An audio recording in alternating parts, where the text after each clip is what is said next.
అని కడుపేద వ్యక్తి.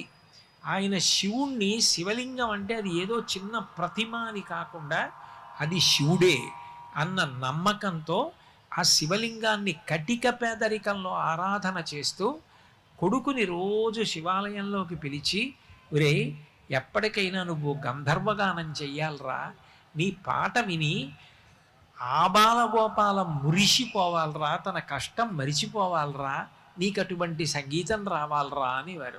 అది గట్టిగా అప్పటికే 15 ఇళ్ళు ఉన్నటువంటి అగ్రహారం.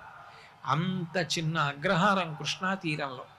అటువంటి చోట పిల్లవాడు తండ్రి మాటలు విని రోజు శివుడికి నమస్కారం పెట్టుకున్నాడు. ఆ తర్వాత ఆ పిల్లవాడు కొన్ని వేల పాటలు పాడాడు. యావత్ ప్రపంచం ఆయన శరీరం వెళ్ళిపోయినా ఇప్పటికీ ఆయన పాట వినపడుతుంది. ఆయనే ఘంటసాల వెంకటేశ్వరరావు గారు. అంటే పరమేశ్వరుడు ఏది ఇవ్వలేడు?